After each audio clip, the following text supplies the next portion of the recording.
మౌనిక అంజి గారు సర్పంచ్ గా వారి గ్రామానికి ఎలా డెవలప్మెంట్స్ చేయబోతున్నారో వారి మాట తెలుసుకున్న ప్రకారం అయితే నమస్తే మేడం, బాగున్నారా? అందరికీ నమస్కారం. నా పేరు మౌనిక. నేను రేవళ్ళ గ్రామ సర్పంచ్గా మన నూతనంగా జరిగిన ఎన్నికల్లో ఎలక్షన్లో గెలుపొందడం జరిగింది. నేను మా గ్రామ ప్రజలందరికీ ఇచ్చిన హామీలను ఒక్కొక్కటిగా నా వంతు సాయంగా నేను నెరవేర్చుకోవడం జరుగుతుంది. మేడం, రాబోయే 5 సంవత్సరాల్లో ఎలా డెవలప్మెంట్స్ అనేది చేయబోతున్నారు మీ గ్రామంలో?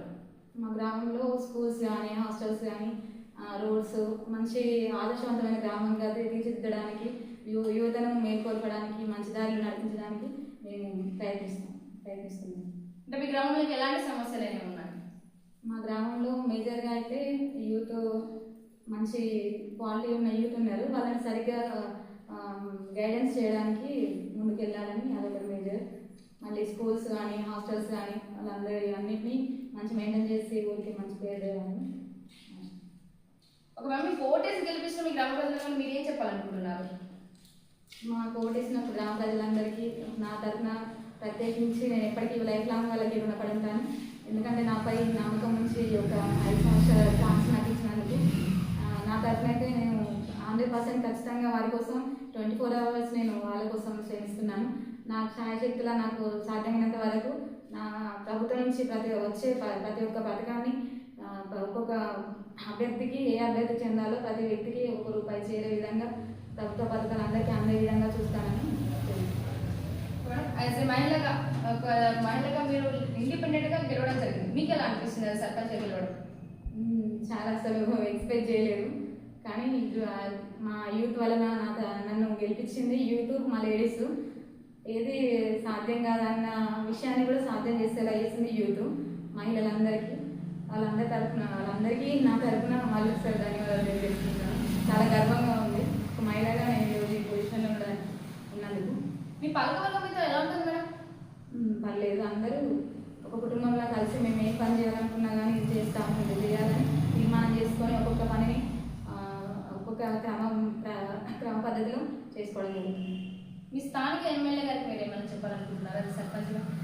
సర్పంచ్గా మా ఎమ్మెల్యే గారు 24/7 ఎప్పటికీ అంటే ఇప్పటికీ ఉన్న కాలంలో అయితే మేము చూసినంత వరకు అయితే సార్ చేసే సేవలు చాలా బాగున్నాయి. ప్రతి ఒక్క గ్రామంలో ఏ కార్యక్రమం అయినా కానీ పెళ్ళి మన వాళ్ళని కాకుండా అందరినీ కలుపుకొని పోయి అందరూ మన వాళ్ళని ప్రభుత్వం నుంచి వచ్చే ప్రతి ఒక్క పథకం రూపాయి ఆ అభ్యర్థి వరకే చేరే విధంగా అతను కూడా చాలా అమూల్యమైన సేవలను అందిస్తున్నారు. రాబోయే కాలంలో కూడా అతని సేవలు మనకు ఉండాలని నేను కోరుకుంటున్నాను. యాజ్ ఎమ్మెల్యేగా చాలా గ్రేట్గా చెప్పుకుంటున్నాను.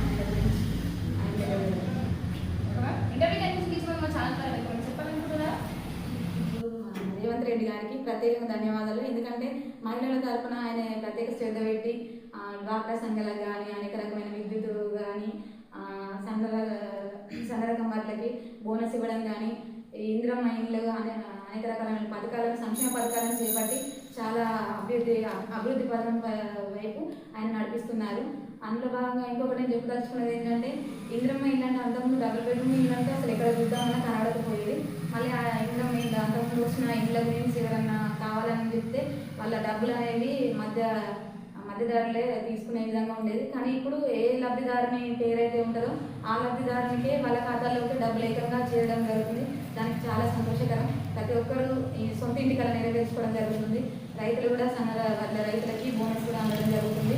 ఈ కరెంటు దానికి సంబంధించి కూడా అన్ని పథకాలను ఈరోజు ఆయన చేపట్టిన ఫ్రీ బస్సు కానీ డ్వాక్రా సంఘాలకి మహిళా సంఘాలకి వడ్డీ లేని రుణాలు కానీ అనేక రకమైన పథకాలను మేము వినియోగించుకుంటున్నాం. సన్న బియ్యం అంతకుముందు బియ్యం అంటే వాళ్ళు అమ్ముకునేవారు, ఇప్పుడు మాత్రం సన్న బియ్యం ఇస్తున్నారు. కాబట్టి ప్రతి ఒక్క ఇంటి ఆడబిడ్డ కూడా వాళ్ళ సొంత ఆశీర్వాదంతో రేవంత్ రెడ్డి గారిని కోరుకుంటున్నాం. మళ్ళీ ఈ ప్రభుత్వం రావాలని మా ఎమ్మెల్యే గారి అమూల్యమైన ఇంకా సేవలను మాకు అందించాలని మనస్ఫూర్తిగా కోరుకుంటున్నాం. ధన్యవాదాలు తెలియజేసుకుంటున్నాం. సో చూసారు కదా, ఇలాంటి